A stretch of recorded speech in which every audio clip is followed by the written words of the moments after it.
I knew something was wrong the moment I opened my closet that morning. The light hit the mahogany dresser, and the jewelry box I'd kept locked for 30 years sat wide open, its velvet lining bare. The emerald necklace, the gold bangles from my grandmother, the heirloom brooch, all gone. My hands shook as I turned toward the doorway. Lydia stood there, glowing in white silk veil, pinned high eyes bright with something that wasn't innocence. She smiled sweetly. It's tradition for the bride to wear family gold, Mother Ellis. Her words sliced sharper than any blade. I stared at her neck. There it was, my emerald pendant resting above her heart. For a moment I couldn't breathe. Today was supposed to be my son's happiest day. Instead, it was the day I realized how far greed could reach. But what Lydia didn't know was that I had already called the police.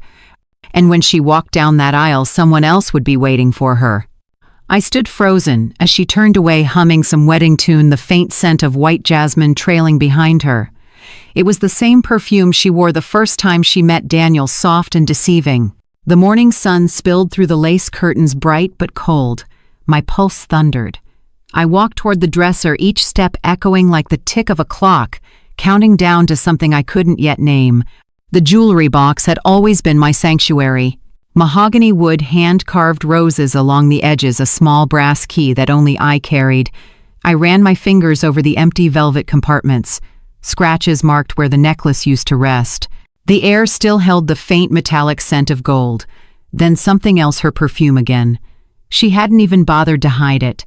For a moment I thought I might collapse. Not because of the theft itself, but because of what it meant.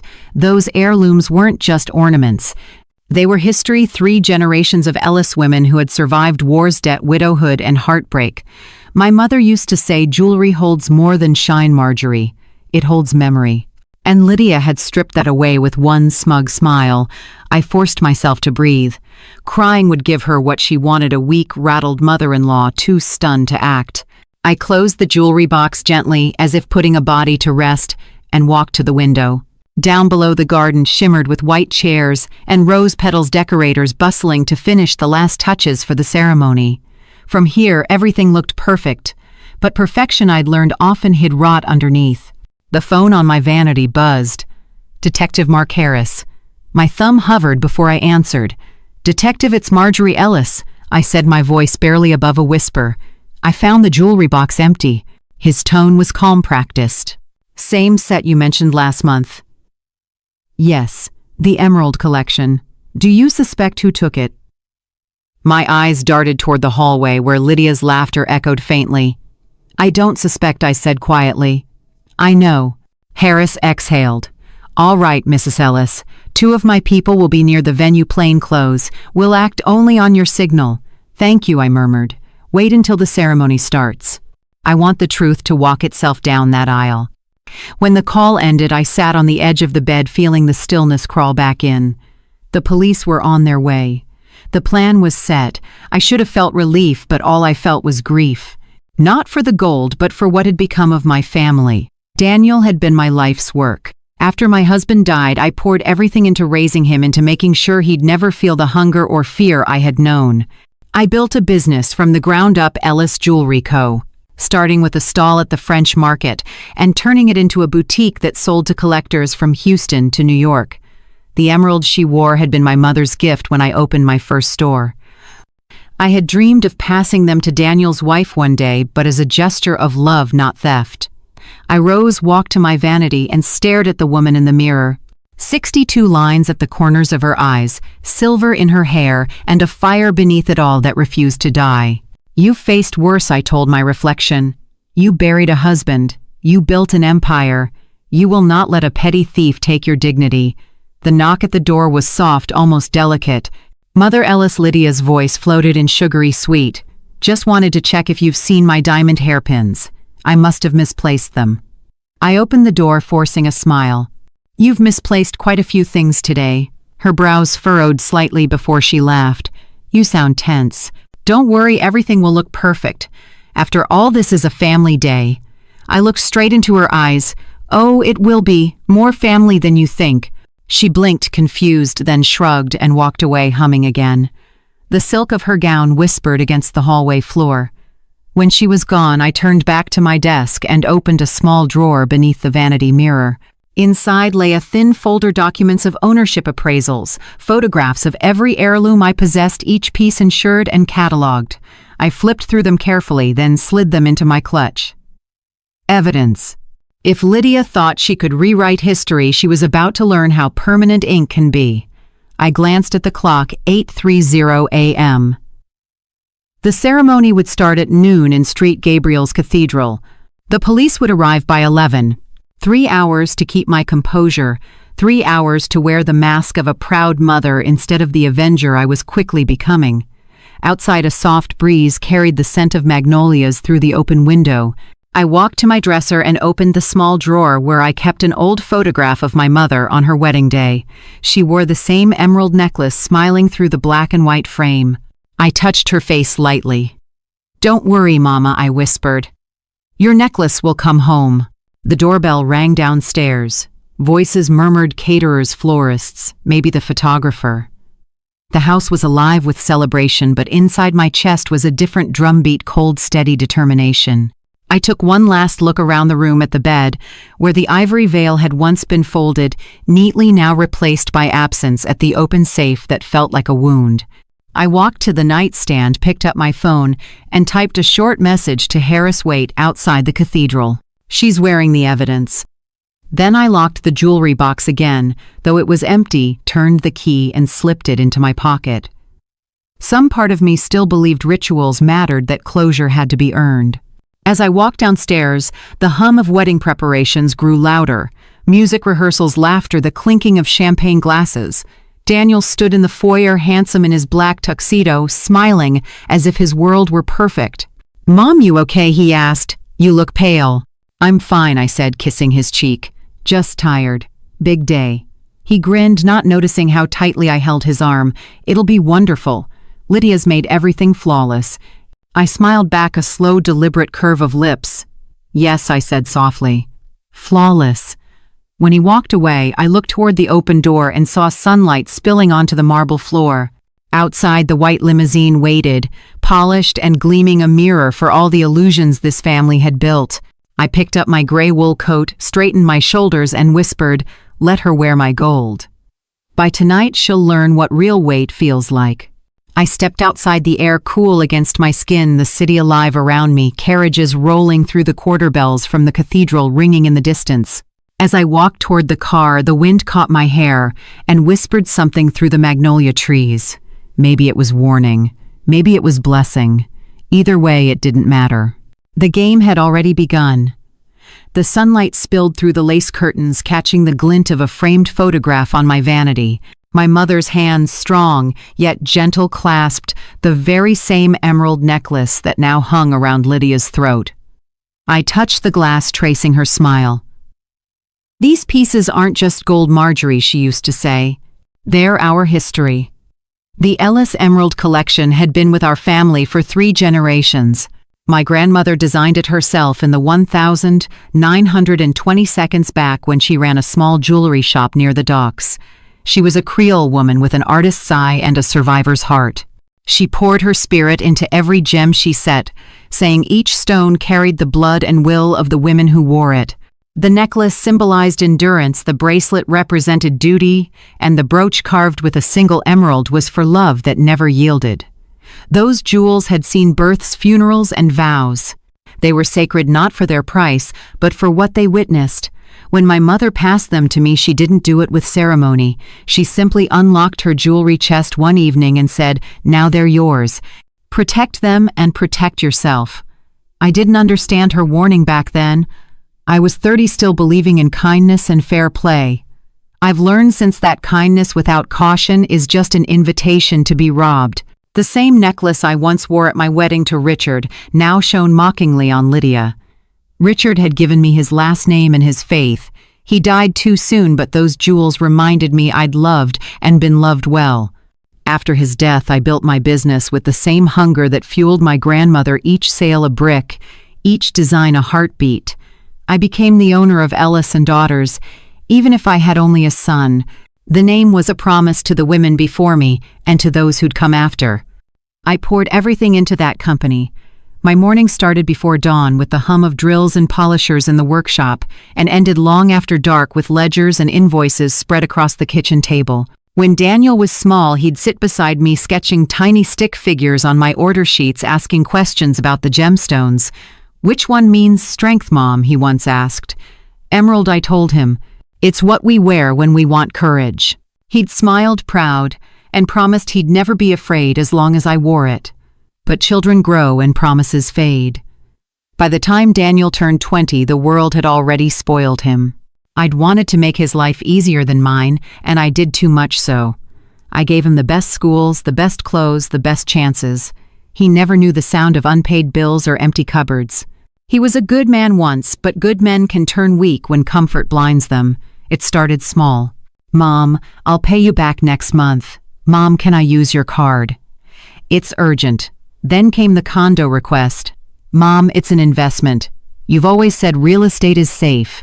I signed the check pretending not to feel the weight of it. Love does strange things to reason. Then came Lydia. She was 28 when Daniel brought her home for Christmas 2 years ago. She walked into my house like she owned it already in a red dress and diamonds that screamed borrowed confidence. Her smile was dazzling, her voice smooth like polished metal. I remember she reached out to shake my hand and her eyes caught the sparkle of the brooch on my shoulder. "Vintage?" she asked. "Your taste is timeless." I smiled back polite, but inside I felt something cold flicker. The way she looked at that brooch, it wasn't admiration, it was appraisal. After that night I couldn't shake the unease. Lydia charmed everyone, my employees, my friends, even my accountant. Daniel was lost in her orbit. "She understands me, Mom," he'd say. "She wants to be part of the family business." That word family sounded wrong in her mouth. I remember the first time she mentioned the jewelry directly. It was during dinner one evening, casual as breathing. "You know," she said, slicing her steak delicately, "family heirlooms should stay in the bloodline. Maybe we should include them in our prenup just to protect the legacy." Daniel laughed. "Honey, Mom's not going anywhere." Lydia smiled at him but kept her eyes on me. "Still, it's smart to prepare." I said nothing. That night I installed a new camera in my bedroom. Not because I expected betrayal, but because experience had taught me that betrayal doesn't knock. It slips in quietly and smiles as it locks the door behind you. Now, standing in that same room, I could almost hear my mother's voice whispering through time, "Guard yourself." I looked down at the jewelry box again, its velvet, torn, the faint outline of the missing necklace like a scar. I felt rage rise in my throat, hot and sharp. Then my eyes caught something under the vanity, a slip of white paper. I bent down and picked it up. A receipt from Maison du Lys dated 3 days ago. Professional polishing, emerald necklace, bracelet, brooch. The signature, L. Ellis. I laughed quietly, bitterly. Lydia hadn't even bothered to hide the evidence. I folded the receipt carefully and tucked it into my wallet. It wasn't just paper, it was the knife I'd used to cut through her lies. In the mirror, I studied my face again. For years, I'd been called strong, elegant, unbreakable. But strength doesn't mean never breaking. It means knowing how to rebuild yourself each time they try to shatter you. I straightened my shoulders, letting the anger settle into something colder, more deliberate. Voices floated in from the hallway, Lydia's high laugh, Daniel's soft tone. I moved to the doorway and listened for a moment. "Daniel," she was saying, "your mother keeps all those jewels locked up. Doesn't she ever trust anyone?" "Mom's old-fashioned," he replied, chuckling. "She probably sleeps with that safe key under her pillow. Maybe that's why she's so lonely," Lydia said lightly. My breath caught not from pain but from recognition. That was her true voice, sharp, confident venom wrapped in perfume. I closed the door quietly and leaned against it, heart pounding. For 30 years I'd lived by one rule: protect what's yours. I'd protected my son, my business, my name. And now I'd protect my legacy too. I walked back to the vanity and opened my journal, the one I hadn't written in for years. On the first page I scribbled one line: "She thinks she's wearing gold. She's wearing a curse." Below it, another note for myself: deliver evidence to Detective Harris. No confrontation until after the ceremony. I looked at my reflection one last time.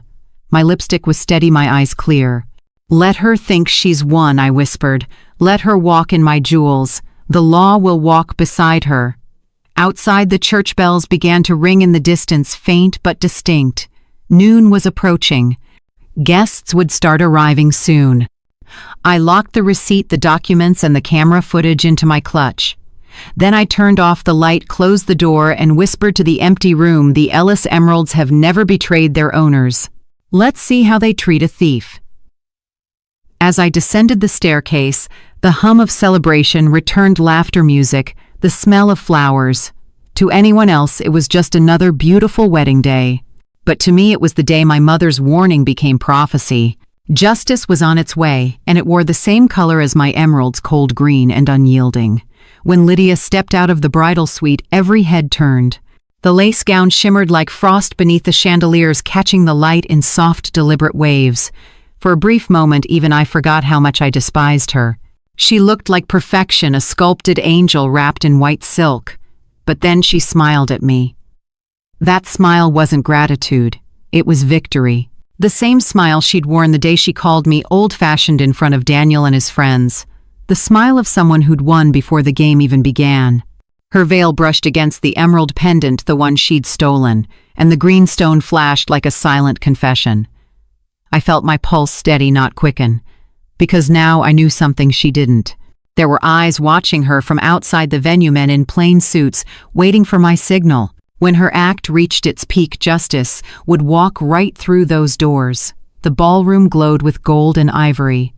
Crystal glasses sparkled on linen-draped tables, and the air smelled of roses and champagne. Waiters moved in rhythm, their polished shoes gliding across marble. Guests fluttered about, gossiping, admiring, unaware that they were seated at the edge of a storm. I stood near the balcony, pretending to admire the floral arrangements, while my gaze followed Lydia. She floated through the room, her gown trailing like mist, greeting guests with the ease of someone born to manipulation. Daniel, in his black tuxedo, looked impossibly young beside her. Pride radiated from his face, the kind of blinding devotion that makes a man see only what he wants to see. He'd always had that weakness, his father's warmth, without his father's discernment. Lydia leaned into him, whispered something, and laughed softly. He kissed her forehead, believing it all. I could almost pity him. Almost. A photographer approached. Family picture, Mrs. Ellis, the first, nodded, stepping forward to stand beside the happy couple. The photographer raised his camera. Lydia tilted her chin, smile poised, the emerald necklace catching the flash. She turned to me, her voice sugar-coated but sharp enough to draw blood. "I hope this necklace brings me the same luck it gave you, Mother Ellis," she said. "After all, you built your fortune wearing it, didn't you?" Her tone was sweet, but her eyes gleamed with mockery. A few nearby guests chuckled, politely unaware of the cruelty buried in her words. I met her gaze, my lips curling into a calm, dangerous smile. "Yes, dear," I said softly, "but I earned mine. You just borrowed yours." The room went still for a second. Lydia's smile faltered, then returned brittle and strained. Daniel, oblivious, laughed nervously. "All right, ladies, let's not scare the photographer." Flash. The camera clicked. The image was captured, a perfect family, smiles and secrets frozen in one frame. I stepped aside, taking a glass of champagne from a waiter, though I didn't drink. The bubbles fizzed and vanished like illusions. Across the room, Lydia was already entertaining a small circle of guests, some business contacts of mine, no doubt. She knew exactly where to insert herself, which names to charm. She had studied me well. I pulled out my phone and sent a quick message, "Detective Harris, confirm position." A few seconds later, a reply buzzed through. "Two plainclothes officers inside the lobby. Waiting for your word." I slipped the phone back into my purse and exhaled slowly. Timing would be everything. A moment later, I found myself standing beside Lydia again, purely by chance or perhaps by her design. She was adjusting her veil in the mirror near the grand staircase. I caught her reflection and smiled. "Nervous?" I asked. "Not at all," she said, eyes gleaming. "I've always been good under pressure, I can tell," I murmured. She glanced at me, lips curving. "You must be proud. Your son finally has someone to take care of him." "I raised him to take care of himself," I replied. Her tone sharpened, barely perceptible. "Of course. Yet he still calls you every time his card gets declined, doesn't he?" I looked at her reflection in the mirror, calm as still water. "Enjoy the jewelry while you can, dear," I said. "Some things look heavy until you realize what they're worth." Her hand froze midair. Then she forced a laugh. "You do love your metaphors." "I deal in value," I said. "Metaphors are for people who can't tell the difference." She turned away, veil swishing behind her, leaving the faint scent of her perfume like a challenge in the air. I glanced down at the marble floor. Something glinted beneath the chair where she'd been standing, a small square jewelry box half open. I bent down and picked it up. Inside was the empty case that once held the emerald earrings. She had carried it with her all along. I snapped a photo with my phone before slipping it back exactly as I'd found it. Evidence number 2. When I straightened, Daniel appeared beside me, brow furrowed. "Mom," he said quietly, "can we not do this today? Lydia's nervous enough as it is." I turned to him. "Do what this," he said, motioning vaguely. "That tone, those looks. You don't like her, I get it. But please don't ruin her day." I smiled faintly. "I wouldn't dream of it." He sighed, rubbing his forehead. "I just want everyone to get along." I touched his cheek gently as I used to when he was small. "You will, son. You'll get along just fine. Once you see who's really standing beside you." He frowned, confused. "What's that supposed to mean?" "Nothing," I said. "Just a mother's blessing." As he walked away, I caught a glimpse of myself in the mirror again. My reflection was calm, composed, unflinching. The woman staring back wasn't the widow who built an empire or the mother who spoiled her son. She was something sharper, colder. A woman who had stopped mistaking forgiveness for weakness. The music swelled from the ballroom as guests began to take their seats. The ceremony would start soon.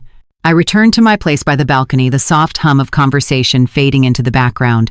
Below, the courtyard was alive with lights, a fairy tale carefully staged for a woman who believed she'd already won.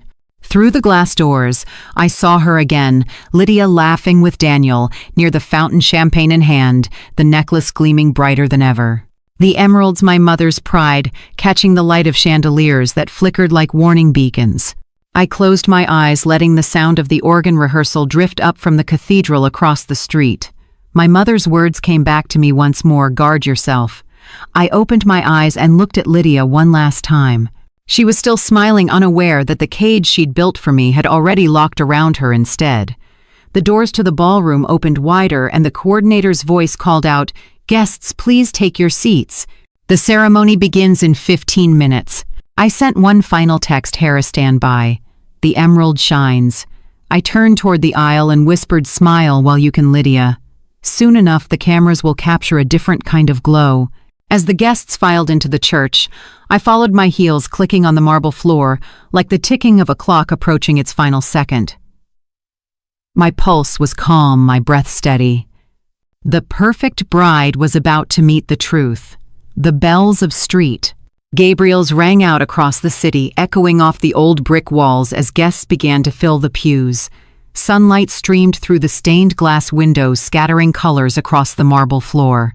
The air smelled of lilies, incense, and tension. I stood near the front, pretending to adjust my shawl while my eyes traced the aisle that would soon host both a bride and a thief. I had attended countless weddings in my life, clients, family, friends, but never one that felt like a courtroom in disguise. The chandeliers glittered like verdicts waiting to fall. The pews gleamed from fresh polish, and the string quartet tuned their instruments with care. Every detail screamed perfection, the kind that photographs love but truth despises. My hands clasped tightly around my small clutch. Inside lay the folded receipt, the photos of the empty jewelry box, and the text confirmation from Detective Harris. Outside, I looked composed, the picture of a proud mother. Inside, every heartbeat was a countdown. Daniel was already standing at the altar with his best man smiling nervously. He looked handsome, tall, and young, and oblivious. Watching him, I remembered the first time he'd worn a suit at his father's funeral. He had clung to my hand, eyes wide and wet, whispering, "Mom, does heaven have locks?" I told him yes, because heaven keeps out thieves. Now, as he waited for his bride, I wondered if he remembered that answer. The organist began the soft prelude. Guests quieted. A few whispered compliments about the flowers or the lighting. I could feel the heat of stares on my back, the unspoken expectation that I, the groom's mother, would weep with pride. I felt no tears, only a sharp, clean focus. Then the doors at the back creaked open. Everyone turned. Lydia appeared framed in gold light. For a moment, the church gasped in unison. She was radiant, a vision straight out of a magazine. Her lace veil shimmered, her gown clung perfectly to her figure, and my emeralds flashed at her throat. The pendant rested against her heart like a brand. Each step she took down the aisle glittered with my family's past. I didn't move. I didn't even breathe. Her eyes met mine halfway down the aisle. For a split second, the mask slipped. She saw something in me she hadn't before, certainty. It flickered across her face, a tremor behind the smile. She recovered quickly, lifting her chin, but I'd seen it. She knew something was coming, though she didn't yet know what. The organ rose louder. Guests turned their heads, whispering admiration. I caught fragments, stunning. She looks like royalty, that necklace. If only they knew. Royalty wears what's inherited. Thieves wear what they've stolen. As she reached the altar, Daniel took her hand, his smile wide and unguarded. My throat tightened. I'd raised him to trust too easily to see good where there was greed. I had thought love could teach him balance. I'd been wrong. The ceremony began. Father Caldwell, an old family friend, stood beneath the vaulted ceiling and spoke about the sanctity of marriage, about honesty, loyalty, and respect. His voice echoed through the cathedral, heavy and solemn. Marriage, he said, is built on truth. Without it, even love becomes illusion. A faint laugh escaped me before I could stop it. Several heads turned.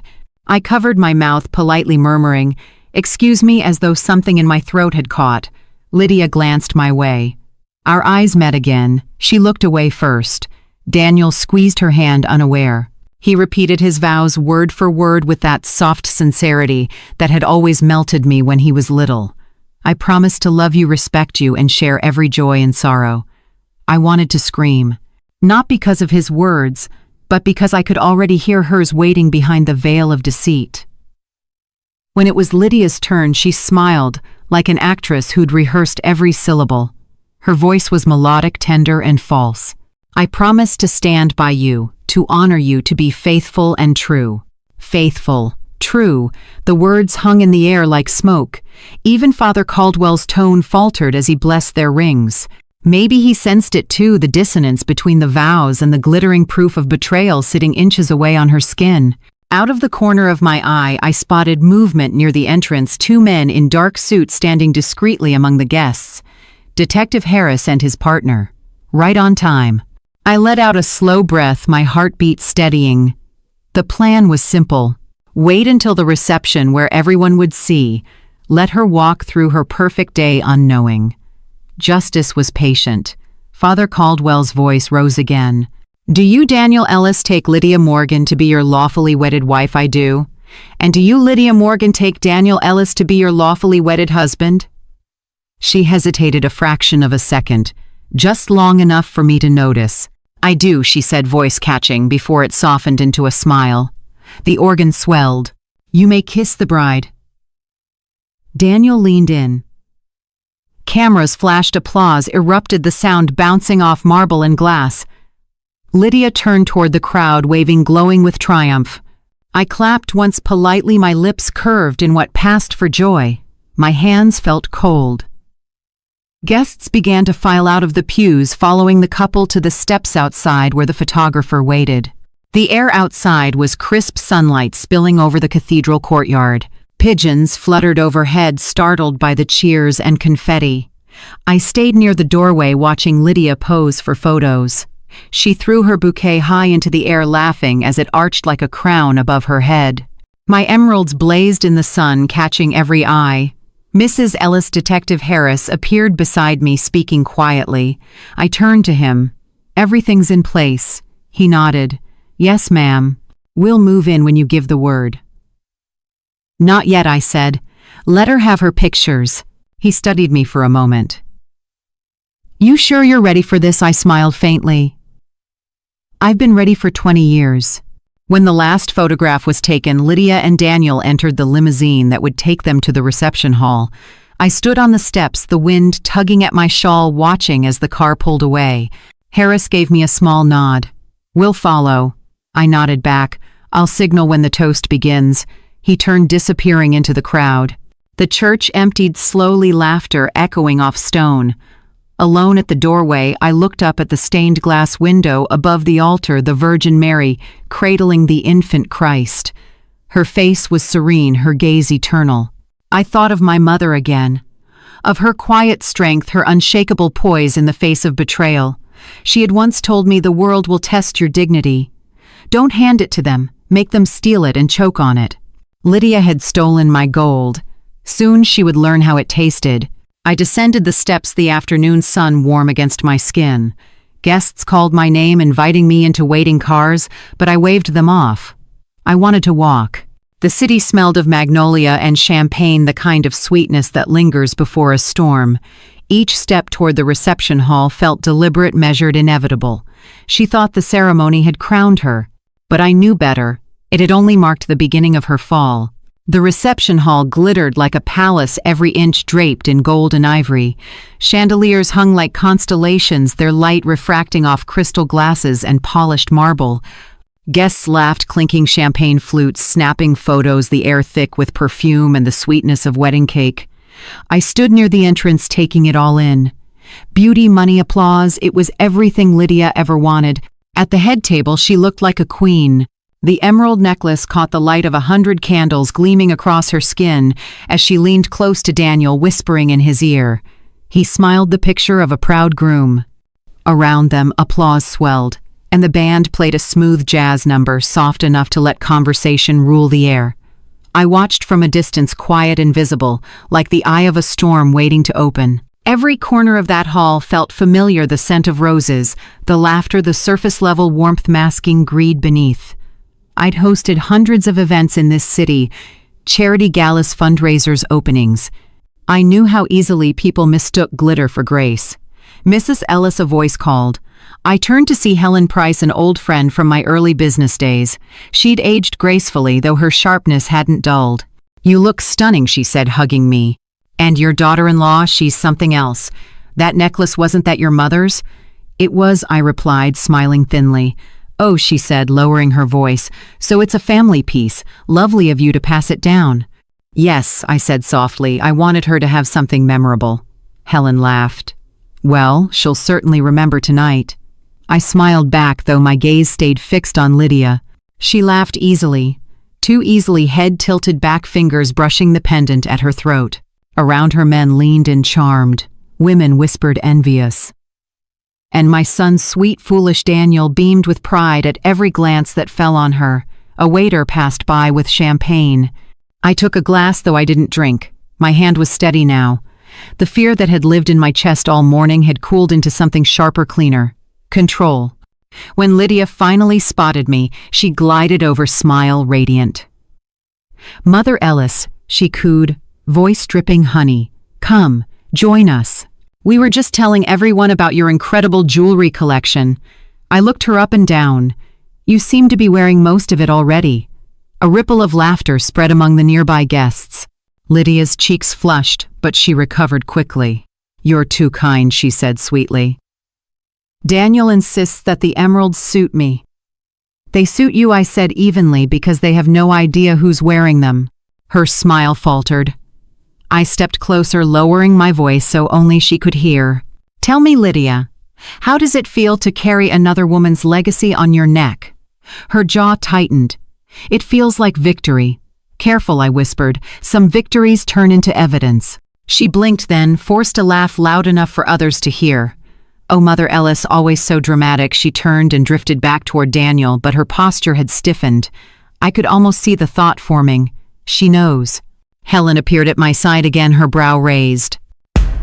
"What was that about? Just conversation," I said. "Some truths take time to find their voice." I felt the vibration of my phone inside my clutch. "One new message, Harris. We're in position, waiting for your signal." I slipped the phone away, eyes following Lydia as she posed with guests near the cake. The photographer moved in and out, flashes of light freezing her smile into eternity. The emeralds glimmered with each pulse of the camera. She looked untouchable. Perfect. Daniel approached the microphone, clearing his throat. "Everyone," he began, "I want to thank you for being here to celebrate the happiest day of my life." Cheers erupted, glasses lifted high. Lydia clasped his arm, eyes sparkling, and he continued, "None of this would have been possible without my mother." The crowd turned to me applauding. My throat tightened, but I managed a smile. He gestured toward me warmly. "Mom, you've given me everything, your love, your wisdom, your strength. I hope I make you proud." "You do," I thought, "just not in the way you expect." He handed the microphone to Lydia. Her turn. She beamed, her performance flawless. "I'm so lucky," she began, voice rich with feigned sincerity, "to have joined such a wonderful family. I promise to honor the Ellis name, to cherish it and continue its legacy." Legacy. The word struck me like a slap. I felt my pulse tick in my wrist, a sharp reminder that this night was about to turn. As she spoke, my mind drifted to the years behind me, the long days, building my company from scratch, the nights eating takeout at my desk because every dollar mattered. The first time I held my son's tiny hand and swore I'd protect him from hunger, from loss, from cruelty. I'd kept that promise, though now I wondered if I'd protected him too well, built walls of comfort so thick he couldn't see the danger within them. When the applause died down, I rose and crossed the room. Lydia turned, surprised to see me standing so close. "May I said, motioning toward the microphone. "Of course," she said, handing it to me with a smile that didn't reach her eyes.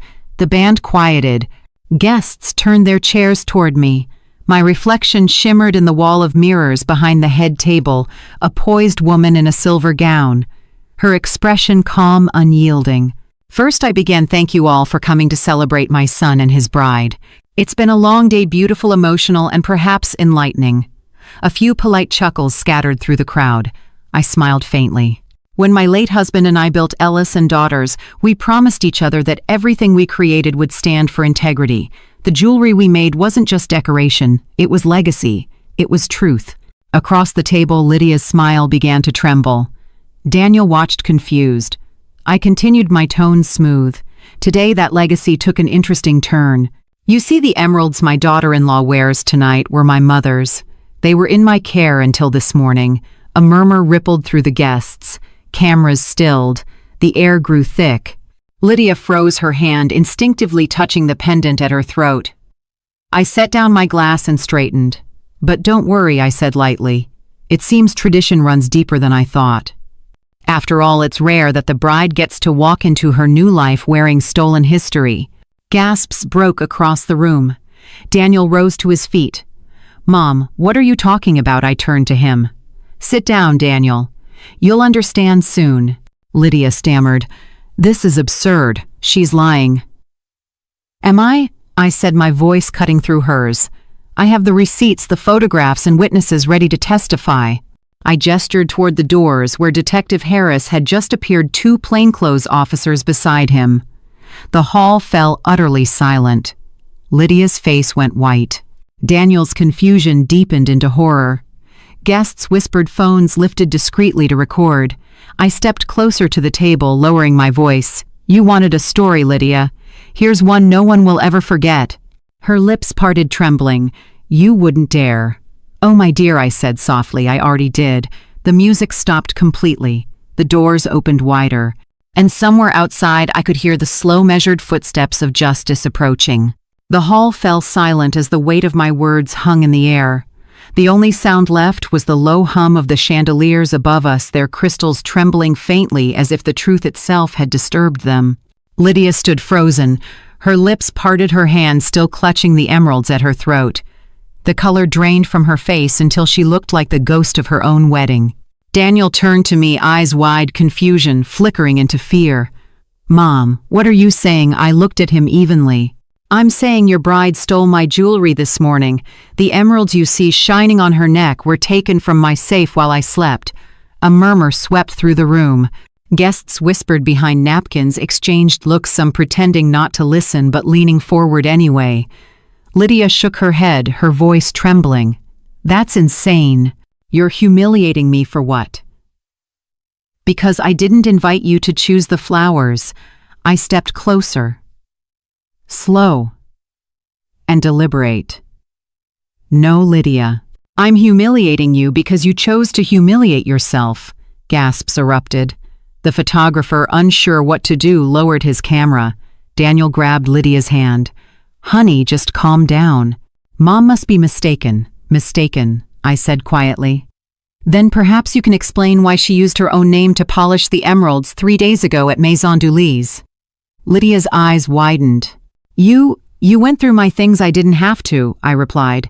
You left the receipt in my bedroom. Her breath hitched. Her voice rose. This is ridiculous. You're jealous. You can't stand that someone younger. I cut her off sharply. I can't stand thieves. The band in the corner exchanged uneasy glances. The violinist's bow hovered midair. Helen, sitting a few tables away, had both hands over her mouth. Daniel's voice cracked. Mom, please stop. This isn't the time. Oh, but it is, I said. Because this is the only time she can't run. The officers were already at the doorway, plainclothes but unmistakable. Detective Harris gave a small nod, waiting for my signal. I met his gaze and then turned back to Lydia, my tone calm, almost gentle. You wanted to wear the Ellis legacy, I said. Now it's wearing you. Lydia's mask slipped entirely. Her breath came in ragged bursts. You can't prove anything. I opened my clutch and pulled out the folded papers, photographs of the jewelry in my safe. The appraisal certificates, the time-stamped video from the security camera I'd installed years ago. I set them on the table in front of her. This is proof. But even if it weren't, your arrogance already gave you away. She stared at the photos, her fingers trembling. Daniel took them, flipping through one by one. His face paled. Lydia, he whispered, please tell me this isn't true. Tears pooled in her eyes, but there was no softness in them, only rage. You're all turning against me. I did this for us. For you, for me. Daniel's voice broke. By stealing from my mother, her mask cracked further. You said we needed to stand out. You said you wanted a wedding that would make headlines. I meant a celebration, not a crime, he shouted. The guests were no longer pretending not to listen. Every eye was on them. Lydia turned in desperation toward me. You planned this, didn't you? You wanted to destroy me. I leaned closer and whispered. You destroyed yourself when you decided my family's gold was yours to take. That was when the first officer stepped forward. Mrs. Lydia Ellis, he said firmly. You're under investigation for theft. We need you to come with us. Her eyes darted around the room. No, this is a mistake, Daniel. Do something. Daniel stood frozen. His hands hung at his sides, empty, as if the air around him had turned solid. He looked at me helplessly, then back at her. I can't. Daniel, she screamed, her voice cracking. You coward. You said you loved me. He took a step back. Not like this. Harris nodded to the officers, who moved closer. Lydia stumbled backward, knocking over a glass of champagne. It shattered, spilling gold liquid across the tablecloth like spilled truth. The officers caught her by the arm. You can't do this, she cried. I'm the bride. It's my wedding. I straightened, my voice calm and low. Yes, and now it's also your reckoning. As they led her toward the exit, the hall buzzed with chaos. Phones lifted, flashes went off, whispers multiplied. Some guests pretended to be horrified. Others watched shamelessly, hungry for the scandal. Helen approached me, her expression somewhere between pity and admiration. Marjorie, she whispered, you didn't have to do this here. I turned to her slowly. Yes, I did. Because people like her count on silence. And I'm done being silent. Lydia's screams echoed faintly through the open doors before fading into the hallway. The band stood frozen, instruments still in hand. The reception that was supposed to celebrate love now smelled like panic and perfume. Daniel remained by the table's shoulders, slumped, his face a portrait of disbelief. I walked over, setting a hand on his arm. Son, I said softly, I'm sorry it had to happen this way. He flinched away. How could you on my wedding day? Because she would have ruined every day after, I said. He shook his head, tears brimming. You always have to control everything. No, I said, voice steady. I just refuse to let liars rewrite the truth. He looked down, unable to meet my eyes. For a long moment we stood in silence. The applause that had once filled this hall seemed centuries away. Detective Harris returned briefly, adjusting his tie. She's in custody, he said quietly. We'll process her tonight. You'll get your property back within the week. Thank you, I replied. He hesitated, lowering his voice. You sure you're all right, Mrs. Ellis? I managed a small smile. I'm more than all right, detective. I'm free. He gave a respectful nod and left. Around me the guests began to disperse, murmuring their farewells in awkward tones. A few offered sympathetic smiles. Others avoided my gaze, entirely afraid of what it meant to witness a woman reclaiming her power. The music never resumed.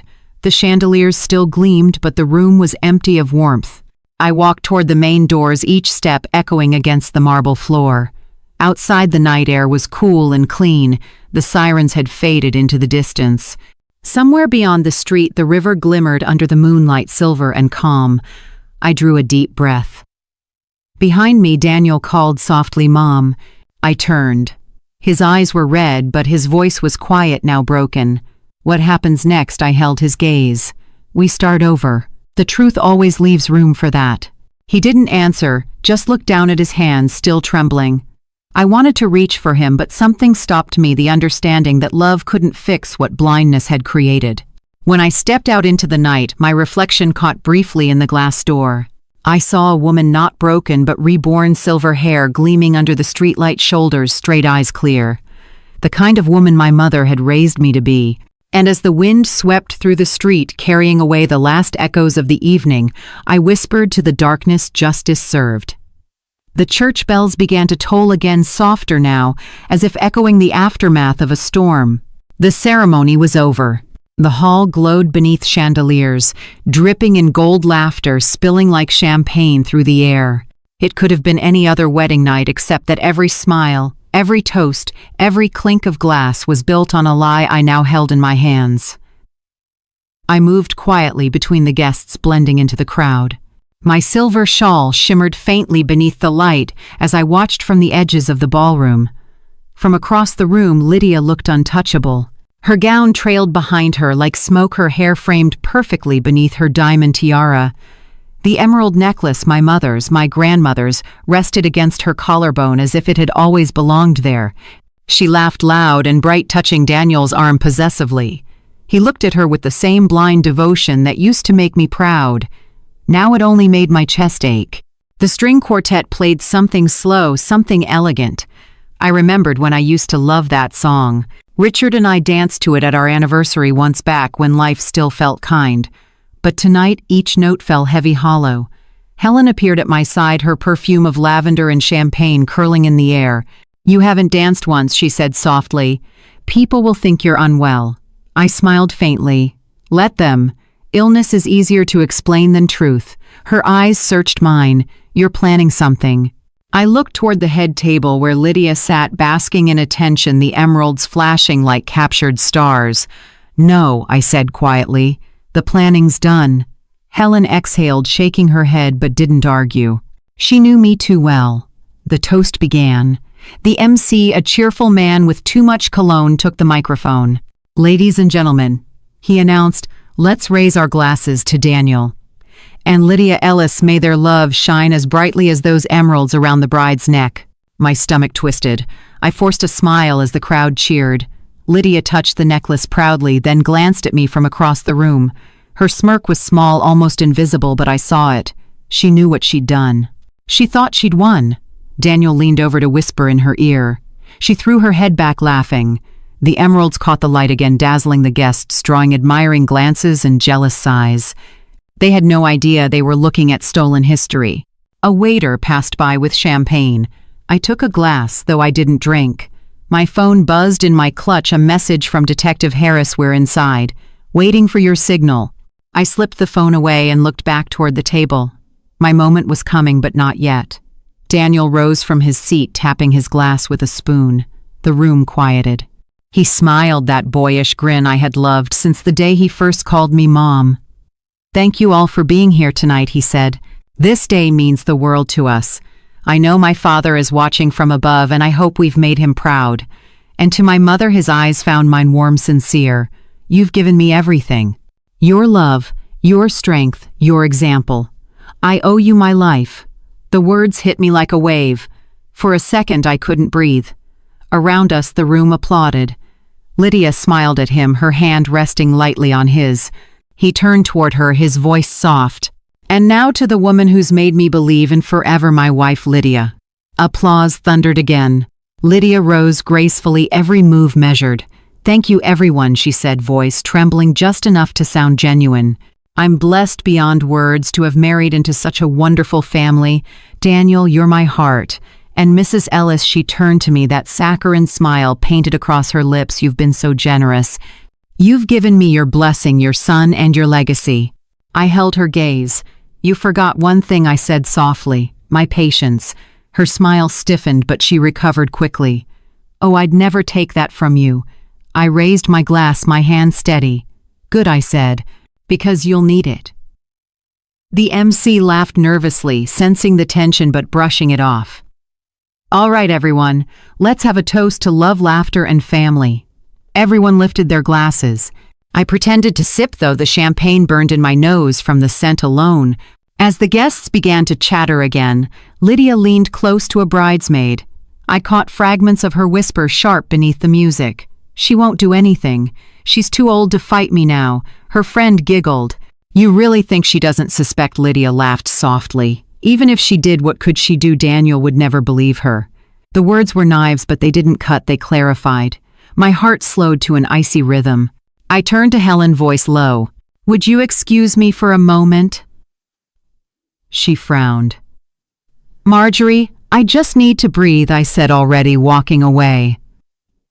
I slipped into the side corridor leading to the kitchen. The air there was cooler, filled with the smell of baked bread and steam. I took a deep breath, steadying myself. From the ballroom, the laughter and music muffled, distant now, like echoes from another life. I looked at my reflection in the glass door, a silver-haired woman in a navy dress, her expression unreadable. I didn't see grief or rage anymore. I saw resolve. Pulling out my phone, I typed a quick message: "Harris, stand by. When I stand to speak, you come in through the main doors. Wait for my cue." His reply came seconds later. "Understood." I slipped the phone away and returned to the ballroom. The band had shifted to a softer melody now. Daniel and Lydia were dancing under the golden lights, surrounded by guests taking videos and clapping in rhythm. It was a picture of love, or what the world thought love should look like. I watched the way Lydia leaned into him, her smile gleaming like the jewels she wore. Even her affection was performative. Daniel twirled her once, and the emerald necklace flashed green fire under the chandeliers. People gasped at its beauty. Lydia smiled wider. I smiled too. When the dance ended, applause erupted. Daniel kissed her forehead tenderly, then gestured toward me. "Mom, he called. You have to say something. Everyone wants to hear from you." The crowd turned expectant. The air shifted. My heartbeat slowed to a deliberate, measured thrum. I walked to the front, my heels clicking on the marble floor. Lydia's eyes followed me, a flicker of worry surfacing behind her smile. I took the microphone. "Thank you, everyone," I began, my voice smooth. "It's been a long, beautiful day. Watching my son marry the woman he loves has been illuminating." Soft laughter rippled through the crowd. Lydia's knuckles whitened on Daniel's arm. "I won't take much of your time," I continued. "But as we celebrate new beginnings, it's also a good time to honor what came before: family legacy, truth." I let the word linger. Truth. Lydia's eyes darted toward the door. She knew. I smiled gently. "For 30 years I've worn the Ellis emeralds. My mother wore them before me. Tonight I see them shining again." I turned to Lydia, voice low but steady. "They look radiant on you, my dear. But there's a problem. You see, I never gave them to you." The silence was instant, a collective intake of breath. Lydia's mouth opened, but no sound came out. Daniel stared at me, confused. "Mom, what are you talking about?" I looked at him with sad eyes. "You'll understand soon enough." The crowd stirred. The air thickened. Somewhere near the back, a door creaked open, the faint sound of a man's voice: "Detective Harris, Boston PD." I set down my glass, my hand steady as stone. "Justice," I whispered, "deserves an audience." And as the first officer stepped into the light, the crowd turned, the whispers swelling into a wave. The queen of her own fantasy froze mid-breath. And I, the mother she'd underestimated, finally exhaled. The reception hall shimmered beneath 1,000 golden lights, the kind of glow meant to make everyone look softer, richer, happier. Guests clinked glasses, laughter rolled through the air, and the band played a sweet, deceptive waltz that masked the tremor beneath it all. I stood near the head table, my hands folded neatly around a glass of untouched champagne, watching the people who still believed this was a perfect night. Across the room, Lydia sparkled like a jewel set under a spotlight. The emeralds around her throat, my emeralds caught every flash of light, as if mocking me with each flicker. She leaned close to Daniel, her laughter a bit too loud, her eyes darting toward me from time to time. She thought I would sit quietly, that I'd swallow humiliation, as I'd done before. But I wasn't the same woman who'd once chosen peace over truth. Daniel's arm was draped around her chair, his face flushed with pride and wine. To him this was love. To me it was blindness dressed in a tuxedo. I couldn't look at him without remembering the years I spent teaching him kindness, telling him that character mattered more than wealth. Yet here he was married to a woman who thought legacy was something you could steal. A waiter passed by offering more champagne. I shook my head. My throat didn't crave bubbles. It craved silence, the silence right before thunder. Helen appeared beside me again, her expression soft with concern. "Marjorie," she whispered, "you've been staring at her for 10 minutes. Please don't do anything rash. It's done. You called the police. Let them handle it." I smiled faintly. "Helen, have you ever watched a thief wear your soul and smile for a camera?" Her lips parted, but she said nothing. She reached for my arm, then thought better of it. "You're shaking." "I'm steady," I said quietly. "Just waiting for justice to arrive." The band shifted songs and the MC called out, "Let's hear it for the newlyweds." The crowd erupted into cheers. Lydia stood waving like a movie star, her hand gliding over Daniel's chest. Her ring sparkled, and for a moment her entire body gleamed with everything she'd taken from me, from him, from the truth. When she turned to look my way, our eyes met. Hers were bright, calculating. I smiled politely, raising my glass in a mock toast. She smiled back, but a flicker of unease flashed in her pupils. She looked away first. Daniel noticed the exchange and frowned. He came toward me, his steps unsure, his tie slightly loosened. "Mom," he said softly, "what's going on? You've been quiet. Are you upset about something?" I tilted my head. "Should I be?" He sighed. "Please, not tonight. Lydia's trying her best. Can't we just have one peaceful evening?" I studied him. He looked tired, a man trying to bridge a gap he couldn't name. "Daniel," I said gently, "I hope you understand something. Peace isn't silence. Sometimes it's the sound of the truth finally speaking." He frowned. "What does that mean?" I touched his cheek. "It means you'll understand soon." He started to say something more, but Lydia called out from the stage, waving him over. He hesitated, then kissed my cheek and walked away. I watched his back, straight yet fragile, and felt that old ache of motherhood, the pain of knowing you can't protect someone from their own choices. As the night deepened, the air thickened with perfume, laughter, and pretense. I moved to the balcony overlooking the ballroom, where a few waiters were refilling glasses. From up there, I could see everything: the shimmering tables, the smiling faces, the golden lies. Lydia was in the center of it all, holding court like a queen. Her voice carried above the noise, polished and bright. "She's intoxicating," someone said behind me. It was Harris, blending in with the crowd, suit, crisp eyes alert. "Not for long," I murmured. He nodded once. "My team's ready. We'll move when you say." "Wait," I said. "Not yet. I want her to finish her performance." He studied me for a moment, then gave a small knowing smile. "You've got grit, Mrs. Ellis. Most people would have just let her get away. Most people never had everything they loved stolen in one night," I said. I turned back toward the hall. The crowd had begun to gather around the cake. Lydia's laughter rang again, echoing off the marble walls. She was radiant, her voice dripping with charm. "Daniel insisted on this cake. Isn't it magnificent? 3 tiers of perfection."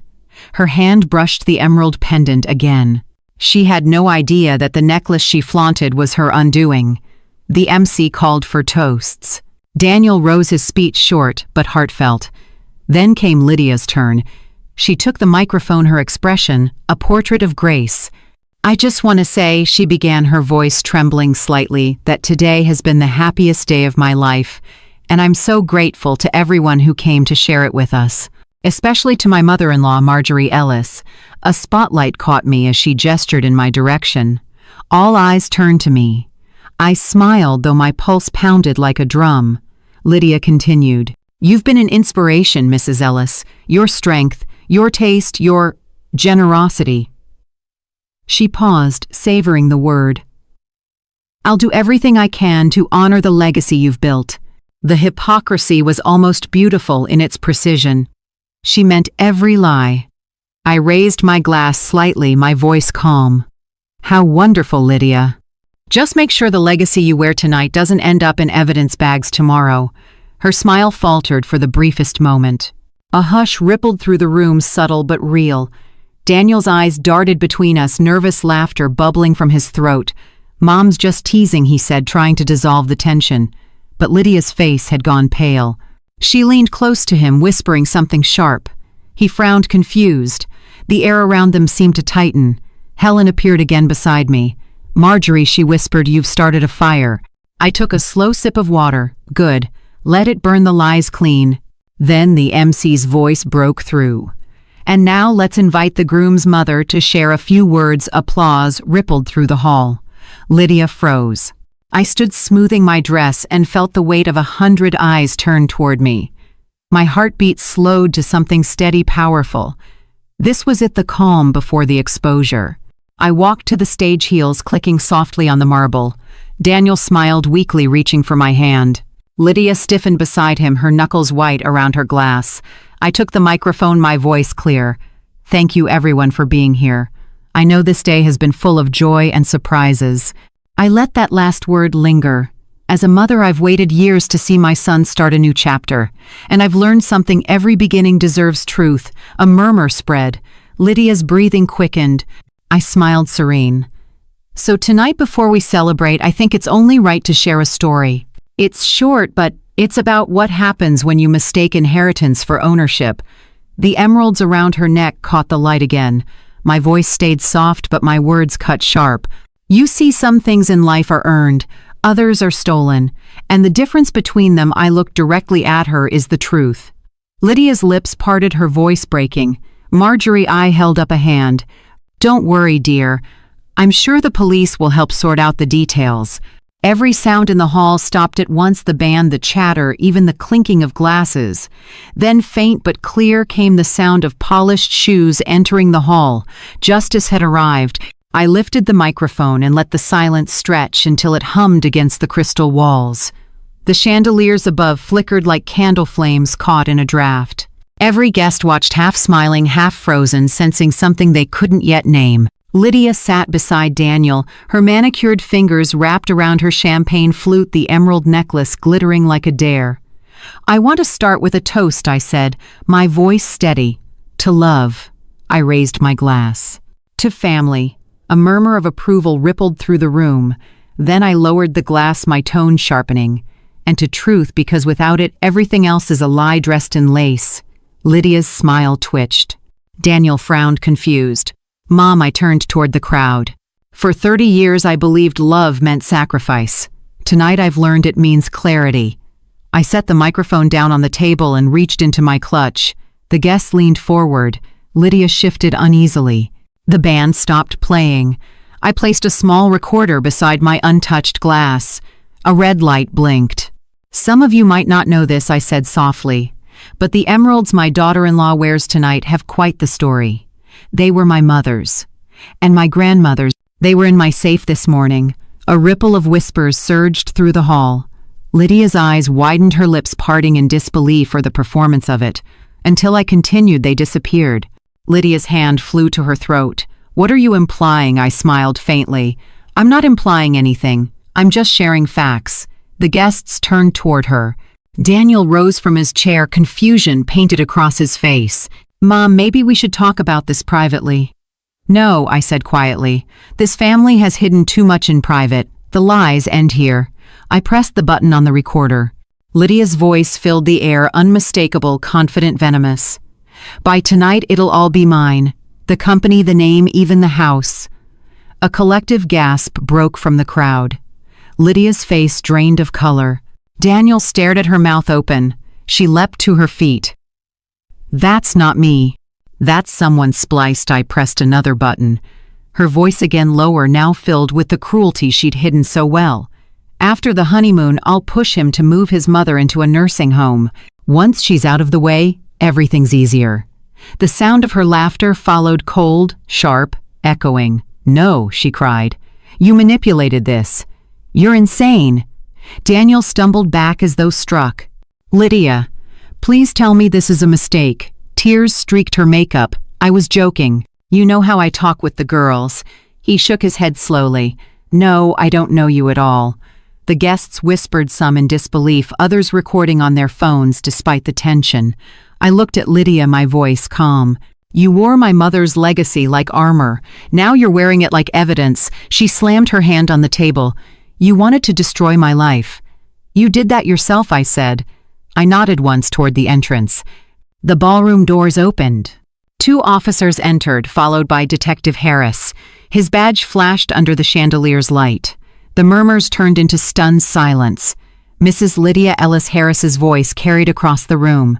"We need to speak with you regarding a theft report filed this morning." Lydia's breath came in ragged gasps. "Daniel, stop them. Tell them this is crazy." He looked at her with hollow eyes. "I can't." "You coward," she screamed, jerking away from the officer who touched her shoulder. "You think she cares about you. She only loves her damn reputation." I took a step closer, my voice low but cutting through the chaos. Reputation fades. Integrity doesn't. The officers moved swiftly, one taking her arm. The crowd shifted, whispering, gasping, the air thick with shock. As they led her away, the emeralds around her neck caught one last glimmer of light before disappearing into shadow. The sound of her heels against marble echoed like falling glass. Daniel sank into his chair, his face buried in his hands. The applause that once filled this hall had turned into the heavy silence of consequence. When the doors closed behind her, I turned back to the guests. Some avoided my gaze, others nodded slightly, murmuring words like brave and justice. Helen approached me cautiously. "Marjorie," she whispered, "you've done it." I shook my head. No, the truth did. Harris joined us, straightening his tie. "We'll handle the paperwork tomorrow, Mrs. Ellis. You can collect the items once they're cleared for evidence." "Thank you," I said. My voice sounded far away. He gave a brief nod and left. The hall remained half full, guests, whispering, finishing their drinks, just to have something to do with their hands. Daniel still hadn't looked up. I walked to him, my heels soft against the floor. He finally spoke, his voice hollow. "You could have warned me." "I tried," I said quietly. His eyes lifted, red, broken. "I loved her." "I know," I said. "But loving someone doesn't mean closing your eyes." He turned away, shoulders trembling. "You've humiliated me." "No," I said, my tone gentle. "She did that when she decided greed was love." He didn't answer. I stood there a moment longer, then placed my hand lightly on his shoulder. "The truth hurts," I whispered. "But it's the only thing that heals." I left him there and walked toward the window overlooking the city. Outside, Boston shimmered with lights, indifferent to the drama inside. Snow had begun to fall, soft, pale, silent. I pressed a hand to the glass, watching the flakes melt against the warmth. Behind me, the last guests began to drift out. Helen squeezed my hand once before leaving. "You were right," she murmured. "Justice deserved an audience." When the hall finally emptied, I stood alone in the golden quiet. The tables were littered with half-empty glasses and wilting roses.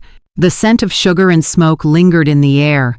I reached up and unclasped my shawl, letting it slip from my shoulders. The weight that had lived there for months, maybe years, seemed to vanish with it. From the corner of the room, I saw Daniel again, standing by the door, his face pale and drawn. For a moment, I thought he might speak. Instead, he just looked at me, hurt, lost, and walked away without a word. The door clicked shut behind him. I exhaled, slowly closing my eyes. The echoes of the night faded, replaced by something quieter, something cleaner. For the first time in years, the silence didn't frighten me. It felt like freedom.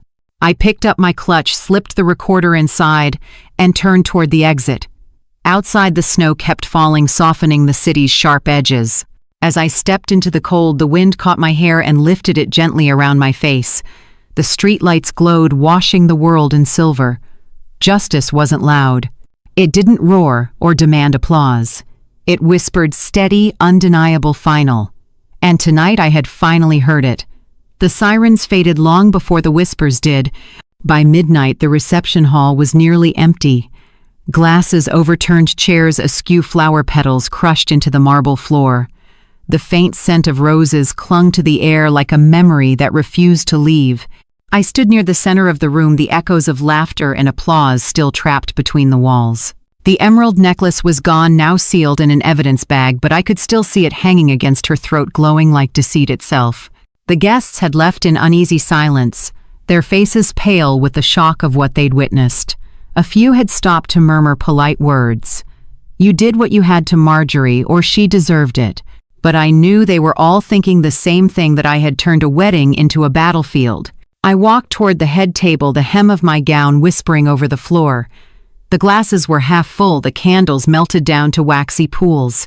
Lydia's chair was still pushed back, tilted slightly, as if she'd never planned to stay long. I touched the back of it, then let my hand drop. "You wanted everything," I whispered, "and now you have nothing." Detective Harris appeared at the doorway, hat in hand. "Mrs. Ellis," he said gently, "we've secured the jewelry and taken her statement. She'll be processed tonight." I nodded. "Good." He studied me for a moment. "You holding up all right?" I let out a slow breath. I thought I'd feel lighter. Turns out justice still weighs something. He smiled faintly. "That's normal. Truth isn't cheap." He handed me a small envelope, the receipt for the recovered pieces. "You can claim them after we finish the paperwork." "Thank you," I said, and slipped it into my clutch. Harris tipped his hat and turned to leave. "You did the right thing, Mrs. Ellis," he said over his shoulder. "You protected your name and your son." When the door closed behind him, I stood in the stillness again. The soft hum of the chandeliers was the only sound left. I should have felt triumphant, but instead I felt the quiet ache of years collapsing all at once. By morning, the story was everywhere. "Bride arrested for jewelry theft at own wedding," screamed the headline on every paper.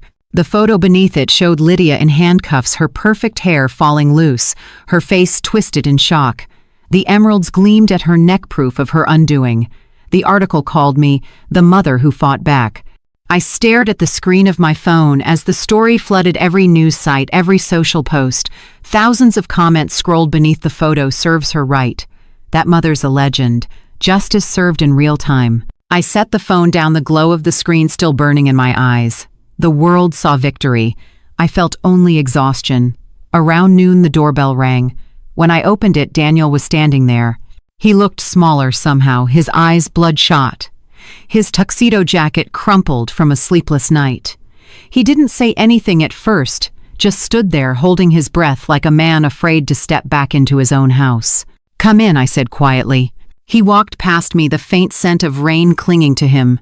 His voice was hoarse when he finally spoke. "They kept her in custody overnight." "I know," I said. "They called this morning." He turned to me, his face raw. "Mom, I don't understand any of this. How could I not see it?" I poured him a cup of coffee and set it in front of him at the kitchen table. "Because you loved her." "And love," I said softly, "is the most dangerous kind of blindfold." He dropped his head into his hands. "She said she did it for us. That she wanted to make sure we had a future." "She said that because she wanted to believe it," I replied. "Thieves always justify their greed, but the truth doesn't need excuses." He looked up, eyes rimmed with red. "I've ruined everything." "No," I said, sitting across from him. "She did, but you can decide what happens next." He shook his head slowly. "You must hate me." "I don't," I said. "I pity you, because you thought loyalty meant silence. But silence only protects the guilty." For a long time we sat in quiet, the rain beginning to tap against the kitchen window. When he finally spoke again, his voice was softer. "What will you do now? Rewrite the will?" I said. He looked startled. "You mean?" "I mean you'll inherit nothing, until you prove you can stand on your own." His mouth opened, but no words came. I stood, walked to my desk, and took out a folder I'd prepared years ago, my contingency plan, one I'd never thought I'd use. The company shares the accounts, the properties, they'll go into a trust fund for widows and single mothers. The kind of women who understand what it costs to build something from nothing. Daniel stared at the papers, his expression, a mixture of disbelief and shame. "You're cutting me out. I'm freeing you," I said quietly. "You've lived your whole life on what I gave. Now it's time you earn what you keep." He pressed his palms against the table, his voice trembling. "And what about forgiveness? It comes." I said when you stop expecting it. He nodded, defeated. You always win, don't you, Mom? This wasn't a victory, I said. It was survival. He left not long after his shoulders hunched, his steps heavy. I watched from the window as he disappeared into the rain. The ache in my chest deepened, but it wasn't regret, it was release. That evening, I drove to my attorney's office downtown. Edward Lorne, my lawyer of 2 decades, looked up as I entered. I saw the news, he said gently. Quite the storm you stirred. I'm done with storms, I said. I just want peace. We spent 3 hours combing through the paperwork. When I signed the final page, the weight of the pen felt lighter than it had in years. I'd erased my son's name from the inheritance line. In its place, I'd written a new one, the Ellis Foundation for Women in Recovery. When Edward looked up from the document, he smiled. You've turned loss into legacy. Legacy should help someone who needs it, I said, not someone who wastes it. By the time I left the office, the rain had stopped. The city glowed beneath the streetlights, reflections of silver and gold rippling across the wet pavement. I drove home in silence, my hands steady on the wheel. Back in my house, I poured myself a glass of red wine and opened the curtains wide. The river gleamed outside, calm and endless. I placed the recovered jewelry on the table in front of me, the emeralds, the bangles, the brooch. For the first time, I didn't see them as trophies or proof of survival. I saw them as history, beautiful but heavy. I closed the box and whispered, "You've served your purpose." The phone rang once, twice, then stopped. Daniel's name flashed on the screen. I didn't answer. Some silences are not punishment, they're boundaries. When the house finally settled into quiet, I walked to the balcony. The night air smelled of wet earth and magnolia. Somewhere beyond the river, thunder rolled faintly, not angry, but distant, fading. I thought of Lydia locked in a cold cell, her silk and diamonds stripped away. I thought of Daniel staring at his empty hands. And I thought of myself, not the woman who'd been betrayed, but the one who had finally chosen truth over comfort. I raised my glass to the night. To peace, I whispered. It wasn't victory that filled me. It was freedom. The first morning after the storm felt unreal. The house was quiet, too quiet. No clinking dishes, no footsteps, no scent of coffee someone else had brewed. I stood by the window, the early light pouring over the garden where frost still clung to the grass. The same home that had once felt like a fortress now felt like a blank page. For the first time in years, I didn't have to brace myself for anyone's demands. I could just breathe.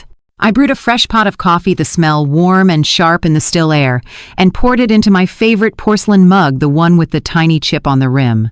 I sat at the kitchen table where Daniel had once done his homework, where I'd balanced ledgers for the company late into the night. For decades, that table had held everything: hope, fear, love, duty. Now it only held me. The newspaper sat folded neatly beside my cup. The headline was smaller today: bride released on bail pending hearing. Lydia's photo stared back at me. Her hair was unkempt, her makeup gone. Her eyes, once sharp with ambition, looked dull, hollow. I studied her face for a long time, not with anger, but with a strange calm. Justice had already done its part. Whatever came next was her lesson to face. I closed the paper and let my mind drift. Every sound in the house seemed louder: the hum of the refrigerator, the faint tick of the old clock, the rustle of wind against the window. I had lived so long surrounded by noise that I had forgotten what quiet sounded like. Now it wasn't emptiness. It was space. After breakfast, I opened the small study on the first floor. Dust lined the spines of books I hadn't touched in years. I ran my fingers along them: business manuals, property law journals from my early career. On the desk lay an old notebook with my handwriting across the cover: Ellis Properties initial goals. I opened it expecting numbers and plans. Instead, the first line read, "Build a life that makes Daniel proud." I smiled faintly. That was before I learned pride and love aren't always the same thing. I took a pen from the drawer, flipped to a clean page, and wrote a new line: "Build a life that makes me proud." The words looked foreign at first, almost selfish, but as I looked at them longer, they began to make sense.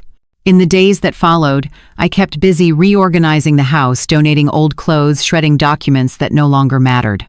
I cleaned the jewelry safe myself, removing every velvet box, every piece I had once considered an heirloom. I placed the emeralds at the very back in a separate case and locked them away, not out of fear but out of closure. They had been the spark of betrayal and the proof of my awakening. Their beauty no longer dazzled me. It reminded me of endurance. By the third week, the house started to feel alive again. I opened the windows every morning, letting in the sea breeze and sunlight. I cooked small meals just for myself, soup, stews, bread warm enough to steam the kitchen windows. I found myself humming sometimes without realizing it. Then one afternoon, while sorting through old boxes, I came across a folder of sketches, designs I had drawn years ago when I dreamed of opening a seaside gallery after retirement. I'd forgotten how much I used to love drawing. The simple act of putting pencil to paper used to soothe me in ways numbers never could. That evening, I set up a small easel in the sunroom facing the ocean. I sharpened a charcoal pencil and began sketching the waves first, then the cliffs, the curve of the horizon. The motion was awkward at first, like using muscles long asleep. But soon something inside me loosened. The strokes grew confident, deliberate. Hours passed unnoticed. When I stepped back, my hands were covered in charcoal dust, and for the first time in months, my reflection in the window was smiling. The next morning, I enrolled in an art class at the community center 2 towns over. I told no one. It felt like a secret just for me. The class met twice a week, mostly older women, some retired, some recently widowed. We painted landscapes and seascapes, sometimes talking, sometimes just letting silence and color fill the space between us. There was one man who stood out. Samuel Green. He was in his late 60s, tall, kind-eyed, always wearing rolled-up sleeves and carrying the faint scent of cedar. He had been a structural engineer before retiring. He painted with slow precision, as if measuring the air before each brushstroke. We often shared a table. He never asked about the scandal. If he recognized my name from the papers, he didn't show it. One afternoon, as I struggled with a watercolor wash that bled too quickly, he leaned over and said softly, "Sometimes the mistake is what makes the picture worth keeping." I looked up, startled. "And what if the mistake ruins everything?" He smiled. "Then you turn the page and start a new one." His words stayed with me long after class ended. In the following weeks, painting became more than a hobby. It became a kind of language. I painted every morning after breakfast, the sea through the window shifting with each day. Some days gray and sharp, others blue and forgiving. I painted until I forgot to check the clock. One morning, Samuel found me at the gallery cafe near the studio. He handed me a small canvas wrapped in brown paper. "A thank you," he said. "You reminded me to finish what I started." I unwrapped it and found a simple painting, an empty chair facing the ocean, sunlight breaking through clouds. "It's called Still Here," he said. I blinked away a sting of tears. "It's beautiful. It's peace," he said quietly. "You've earned it." When I returned home that evening, I hung the painting in the living room above the mantel. Its calmness filled the space that once carried tension. That night I dreamt of the sea, quiet waves, endless horizon, no storm in sight. When I woke, I realized I no longer felt angry at Daniel or Lydia. Anger had turned into something else, acceptance, maybe even gratitude. Without their betrayal, I might never have found this version of myself, the one who could stand alone and still feel whole. A few days later, Daniel called. His voice was quiet, humble. "Mom, can we talk?" I hesitated for a breath, then said, "Come by." When he arrived, he looked older somehow. Life had stripped away his arrogance, leaving something raw, human. He handed me a small envelope. "The engagement ring. I sold it. I want the money to go to your foundation." I studied him. "That's not necessary. I need to start somewhere," he said. "You were right. I depended on you for too long. It's time I stand on my own." For the first time, I believed him. We sat on the porch for hours, watching the sunset bleed into the waves. The silence between us was no longer heavy. It was understanding. When he finally left, he hugged me, a real lingering embrace. "Thank you," he whispered. After he drove away, I stayed outside, the cool breeze tugging at my hair. I looked toward the horizon and smiled. The past had burned, yes, but the ashes had given me something rare, a clean slate. And for the first time in my life, I wasn't just surviving, I was living. Spring arrived softly that year, like an apology from the sky. The cherry trees along the road to the beach bloomed overnight, scattering pink petals over the cobblestone path that led to my porch. Every morning I walked beneath them with my mug of jasmine tea, letting the blossoms fall into my hair and dissolve into the salt air. The world, it seemed, had decided to forgive itself, and I learned to do the same. Inside the house, sunlight poured through the wide windows, pooling over the floorboards like warm honey. My paintings lined the walls, now seascapes, horizons small, still lifes of tulips and shells. Each one was a little confession, a record of the days I chose peace over bitterness. Some of them hung in the local cafe, now part of a small spring exhibit the community center organized. The first time I saw someone stop to admire one, I almost cried. I'd spent years building skyscrapers, but nothing I ever built felt as honest as those brushstrokes. Samuel still came by twice a week, bringing new tubes of paint or a bunch of bright flowers wrapped in newspaper. He never stayed long enough to overstay his welcome, but long enough to make the house feel alive. We'd sit on the porch sipping coffee, watching the waves shift from silver to blue to amber. He'd talk about architecture, about how a building is only as strong as its foundation. It's the same with people, he said one evening, his voice soft. Once you rebuild your base, the rest can stand. I smiled. I spent decades building for everyone else. Now I think I'm finally building for me. He nodded, content. That's how it should be. One afternoon, while cleaning out an old trunk, I found a small jewelry box I'd nearly forgotten. It was the one Lydia had emptied on the morning of her wedding. The police had returned everything months ago, but I hadn't been ready to open it until now. I carried it to the porch, set it on the table, and lifted the lid. The emeralds lay there in velvet stillness, shimmering under the afternoon light. Once they had symbolized legacy and wealth, now they reminded me of boundaries and lessons. Samuel glanced over. They're beautiful. They were a weapon once, I said. Now they're just stones. He reached for his coffee. And yet you turned them into armor. I laughed quietly. Maybe I did. For a moment I thought about Daniel and how far we'd both come. After our last conversation, he'd kept his promise. He found work with a small architecture firm in Providence, sent me photos of his first project, nothing grand but honest labor. He'd stopped asking for money, stopped running from consequence.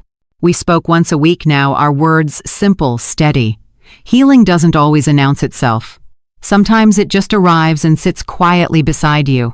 A few weeks later, I attended the court hearing. Lydia didn't look up when I entered. Her hair was shorter now, her posture smaller. The judge read the sentence calmly: probation, restitution, community service. Nothing dramatic, but enough to make her face the truth she'd tried so hard to hide. When the hearing ended, she turned, and for the first time our eyes met. There was no venom there anymore. Only emptiness, maybe a touch of regret. I nodded slightly. Not forgiveness, not pity, just closure. Afterward, I walked out into the sunlight, the courthouse steps warm beneath my hands. For years, I'd believed that justice had to roar. That day, I learned it could whisper. Summer came quickly after that. My days filled with paint, laughter, and small kindnesses, the kind that make ordinary life extraordinary. I volunteered at the local women's shelter, teaching basic budgeting and small business skills. The foundation I'd started began funding their projects, tiny seed grants that helped women start bakeries, tailoring shops, online ventures. Every time a new check was approved, I thought of all the years I'd poured money into the wrong hands. This time it was different. The money wasn't a chain. It was freedom for them and for me. One evening, after a long day at the community center, I came home to find a note on my door. Daniel's handwriting. Mom drove by and didn't want to wake you. I'm engaged again. Her name's Claire. She's nothing like before. I'll bring her by when you're ready. I love you. I held the paper for a long moment, then smiled. He hadn't asked for approval, he'd simply shared. That was new. That was growth. I set the note on the mantel and poured myself a glass of red wine. As I stood there, I caught sight of my reflection in the glass door. The woman staring back at me was older, yes, but lighter, freer. Her silver hair shimmered against the fading sunset, and her eyes, once clouded with hurt, now glowed with quiet confidence. Later that week, the gallery hosted our group's first exhibition. The room buzzed with gentle conversation and the scent of fresh paint and roses. My seascape hung near the center the morning after the storm. It showed a woman standing on the shore, wind tugging at her scarf, watching the tide pull the night away. A small brass plaque beneath it read by Marjorie Ellis. A few people stopped to admire it. I overheard one woman whisper to her friend, "There's something peaceful about her work, like she's painting forgiveness." I smiled. Maybe I was. Samuel appeared beside me, hands in his pockets. "You did it," he said softly. "We did it," I corrected. "All of us." When the evening ended, we stepped outside. The night air was cool, the city lights reflecting off the harbor. A violinist played on the corner, his music floating over the crowd like a promise. I slipped my arm through Samuel's. "You know, I said I never thought life after 65 could feel this full." He chuckled. "That's because you finally made room for it." Back home, I stood once more by the window overlooking the sea. The moon hung low, casting a silver path across the waves. I thought of the woman I used to be, the one who measured love and sacrifice, who believed silence kept peace. I wanted to tell her that peace never comes from shrinking. It comes from standing tall even when your knees shake.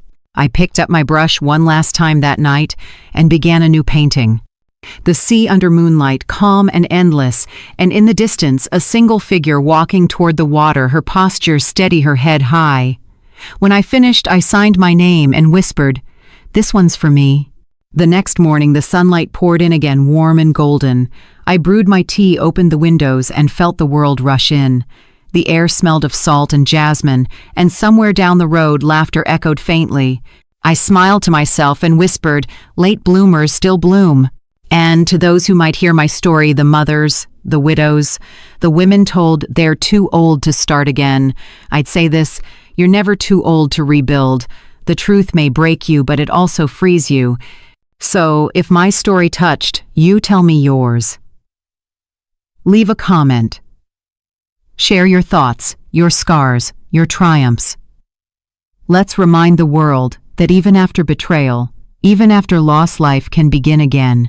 If this journey meant something to you, tap that like button. It lets me know I'm not alone.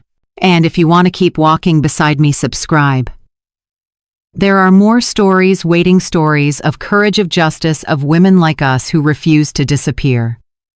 Thank you for listening, for feeling, for staying until the end. From the shore of a life rebuilt, I'm Marjorie Ellis, and this is the sound of peace.